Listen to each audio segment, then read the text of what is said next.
বাসুনিয়ার বউ নিজে এমএলএ, সে এমপি, সে বলছে আমার সাথে ডিসকাশন হয়নি। ডিসকাশন হয়নি, তোর বউকে কি আমরা রাস্তা থেকে তুলে টিকিট দিলাম যে তোর সাথে ডিসকাশন হয়নি? মমতাদি কথা শোনে না আপনার? খুব ভালো বাসুনিয়া সাহেব, আপনাকে কোনো অসিত মাল বলছে, আমায় কোনোদিন মমতাদি ডাকেননি। আল্লাদি দুবার এমএলএ এমপি হলেন মমতাদির মুখ না দেখে। যান না, নিজের মুখে একবার লড়ে দেখান না। এই বললাম না, এই কোটি কোটি টাকা আর ভয়, কিসের ভয়? ভয় কিসের? আমাকেও ইডি সিবিআই গেছিল, আমার ভয় নেই। ভয় কিসের? ভয় হচ্ছে নিজের সম্পত্তি বাঁচাবো, ভয় হচ্ছে আমার আলামিন মিশনের স্টেক আছে সেটা বাঁচাবো, ভয় হচ্ছে আমার ক্যারিয়ার শেষ, কোন কালে আমি অভিনেত্রী ছিলাম সেটা শেষ, কোথায় 2-3টে শো আছে সেগুলো ক্যান্সেল হবে। ভয় কিসের? বড়দায় আমি ইলিগালি জমি দখল করেছি, হাইকোর্ট আমায় ডান্ডা মারছে, সেগুলো ভয়। ভয় কিসের? নিজের পাপের ভয়। আজকে নিজের পাপের ভয় আর টাকা খাওয়ার জন্য গেছে। 80টা এমএলএ মধ্যে এখন 60 জন না 65 জন বড় বড় কথা বলছে। এক মাস আগে আপনারা এই দলের প্রতীকে দাঁড়িয়েছিলেন। এত বুকের পাটা ছিল, তাহলে আখরুল জামানের কংগ্রেস, সাবিনা ইয়াসমিনের কংগ্রেস, ঋতব্রতর কংগ্রেস, ববি হাতিমের কংগ্রেস, অরূপ বিশ্বাসের কংগ্রেসে দাঁড়াননি কেন? দরকার নেই, ফেলে দাও, দরকার নেই, ইস্পার উস্পার হোক। আমরা 5 জন দাঁড়িয়ে থাকবো, কিন্তু কি বলছি, আর যে যেখানেই যাক না, জেলা পরিষদ যদি যায় যা, এমএলএ যায় যা, এমপি যায় যা, এরা প্রত্যেকে গাদ্দার। আমরা এদের বিরুদ্ধে জনতা বিরোধী আইন প্রয়োগ করব। সৌগতা এবং আমি দিয়ে কথা বলি।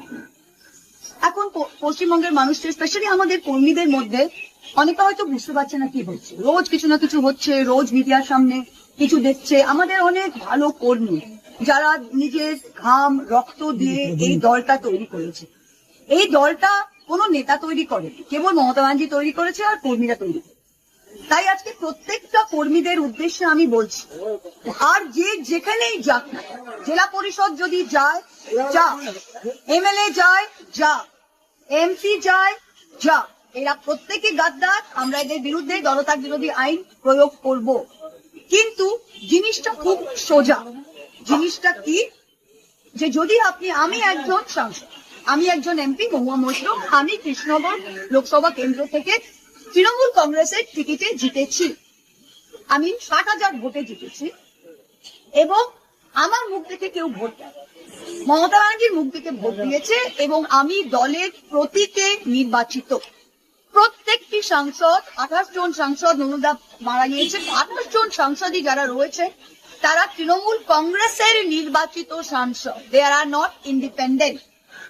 আমাদের আসলে প্রবলেম কি, যে এটা দিদিমণিরও আমাদের আজকে বাধ্য হয়ে বলতে হচ্ছে, যে আমরা যখন অনেক এমপি, সবার শিক্ষার মান তো এক হয় না, তো অনেকে নিজেরাই হয়তো কনস্টিটিউশন অফ ইন্ডিয়াটা কোনোদিন পড়েনি। 3টে জিনিস দেখতে হবে, এক হচ্ছে আইনত দিক থেকে দেখতে হবে, 2 হচ্ছে নৈতিক দিক থেকে দেখতে হবে, আর 3 হচ্ছে রাজনৈতিক দিক থেকে দেখতে হবে। প্রথমে আমি আইনত দিক থেকে দেখি। আইনে কিন্তু এটা একদম সাদা এবং কালো। আইনটা কি? আইনটা কনস্টিটিউশন অফ ইন্ডিয়া, দেশের সংবিধান, 10th শিডিউল, সবাই আপনারা এটাকে পরিষ্কার ভাবে পড়তে পারেন। 10th শিডিউলে 2টো ধারা আছে। 21A, 10th শিডিউলে 21A তে কি লেখা আছে, যে কেউ যদি স্বেচ্ছায়, ভলেন্টিয়ারিলি তারা যদি নিজের মেম্বারশিপটা দিয়ে দেয়, তবে সে ডিসকোয়ালিফাই হবে। 20টা সংসদ কি করেছে? 20টা সংসদ সই করে বলেছে যে আমরা তৃণমূল কংগ্রেসের সাথে নই, আমরা এখন national citizen party of India. বলেছে কি বলেন? তার মানে ওরা স্বেচ্ছায় বলেছে, আমরা তো কাউকে বন্ধুকে বলেনি। তার মানে 10th শিডিউলের 21A তে এরা ডিসকোয়ালিফাই হচ্ছে। সেকেন্ড কি, 10th শিডিউলের 4 নম্বর ধারায় কি লেখা আছে, যে মার্জার, ওরা বলছে আমরা মার্জার করছি। মার্জার মানে একত্রিত হওয়া। মার্জার লেজিসলেটিভ পার্টি করতে পারে না, পলিটিক্যাল পার্টি করতে পারে। পলিটিক্যাল পার্টি আর লেজিসলেটিভ পার্টির মধ্যে পার্থক্যটা কি? একজন মা, একজন সন্তান। আমি প্রথমে তৃণমূল কংগ্রেসের মেম্বার হয়েছি, তবে আমি সাংসদ হয়েছি। আমি তৃণমূল কংগ্রেসের মেম্বার না হয়ে আমি তৃণমূল কংগ্রেসের সাংসদ নির্বাচিত হতে পারি না। তাই সিমিলারলি লেজিসলেটিভ পার্টি বা parliamentary party is a part of the political party. 10th শিডিউলের 4 নম্বর ধারায় পরিষ্কার লেখা আছে, মার্জার একমাত্র হতে পারে যখন 2/3 অফ অরিজিনাল পার্টি, মানে পলিটিক্যাল পার্টি, সেটা যদি মার্জ হয় তবে হতে পারে। এখানে 2/3 অফ অরিজিনাল পার্টি হলে সমস্ত political party, 2/3 of all committees, 2/3 of working committee হবে। সেটা কি হয়েছে? তাহলে ওদের কাছে 20 জন থাকুক, 25 জন থাকুক, আইনত ওদের 0। আজকে আমরা গলা ফাটিয়ে বলতে পারছি এই হচ্ছে আমার পজিশন। একটা গদ্দারকে আমি চ্যালেঞ্জ করছি, ব্যক্তিগত আক্রমণে যাবেন না। অভিষেক কত খারাপ আর কে কি করেছে ওইসবে যাবেন না। আপনারা সোজা দাঁড়িয়ে মাটিতে দাঁড়িয়ে বলুন যে আইনত ভাবে আপনারা কোন ধারায় আপনারা বলতে পারছেন যে আপনারা অ্যান্টি ডিফেকশনে পড়বেন না। সেকেন্ড, নৈতিক দিক থেকে যদি আমরা দেখি, তাহলে আপনারা বিজেপির লোকগুলো এখন আমাদের দিকে ডিম ছুটছে, পাবলিক ডিম ছুটছে না। ডিমের দাম 6 টাকা না 7 টাকা। পাবলিক নিজের বাচ্চাকে ডিমের সেদ্ধ খাওয়াতে পারছে না, মিড ডে মিলে দুপুরে সপ্তাহে 2 দিন ডিম দিচ্ছে, পাবলিকের কাজ নেই, খেয়ে দে তৃণমূল রেতদায় ফেলবে। আপনারা আপনাদের এলাকায় বেরোতে পারবেন? কারণ আপনারা ভোট নিয়েছেন তৃণমূল কংগ্রেসের নামে। এই 20টা সাংসদ যদি রাস্তায় হাঁটে উইদাউট দ্য তৃণমূল প্রতীক, এরা ভোট পেত? আর 80টা এমএলএ মধ্যে এখন 60 জন না 65 জন বড় বড় কথা বলছে। এক মাস আগে আপনারা এই দলের প্রতীকে দাঁড়িয়েছিলেন। এত বুকের পাটা ছিল, তাহলে আখরুল জামানের কংগ্রেস, সাবিনা ইয়াসমিনের কংগ্রেস, ঋতব্রতর কংগ্রেস, ববি হাতিমের কংগ্রেস, অরূপ বিশ্বাসের কংগ্রেসে দাঁড়াননি কেন?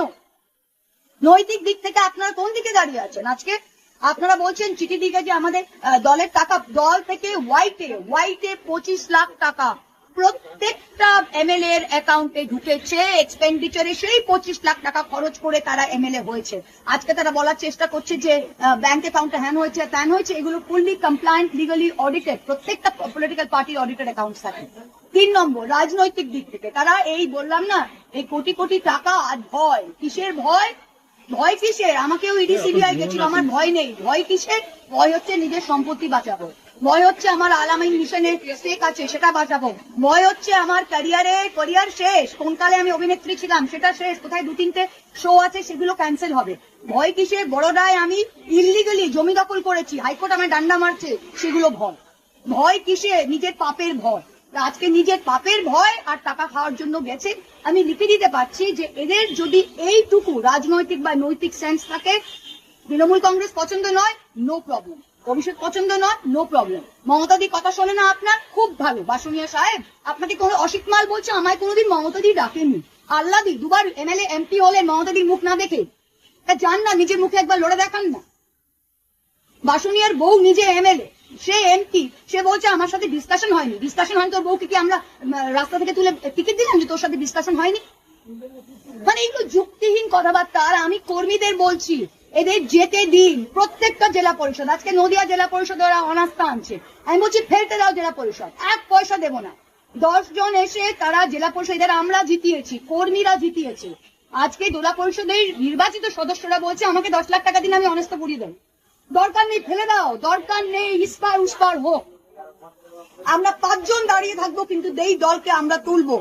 বাংলার 2,60,00,000 ভোটার ভোট দিয়েছে বিজেপি বিরোধী ভোট। তারা বিজেপিকেও ভোট দিতে পারতো, দেয়নি, আমাদের দিয়েছে। সেই ভোটটা মমতা ব্যানার্জির ভোট, তৃণমূল কংগ্রেসের কর্মীদের রক্তের ভোট। এই ভোটটা কোন মেম্বার যদি ভাগতে চায়, ভাগো। নতি টাকা 1 পঞ্চায়েতে আপনারা পঞ্চায়েত ফেলবেন, ফেলেন। এই দুটো চোর মেম্বারকে নিয়ে ভোট চাইতেও যেতে পারছি না, ফেলেন। জেলা পরিষদ ফেলবেন, ফেলেন। যে যাবার যান, কর্মী থাকবে, কর্মী তৈরি করেছে, আর মমতা ব্যানার্জি থাকবে। আর আমরা যদি 7-8 জনও থাকি, আমরা কিন্তু বিজেপিকে ফিনিশ করে আমাদের দেশটাকে বাঁচাবো। এইটাই আজকে আমাদের বলার আছে।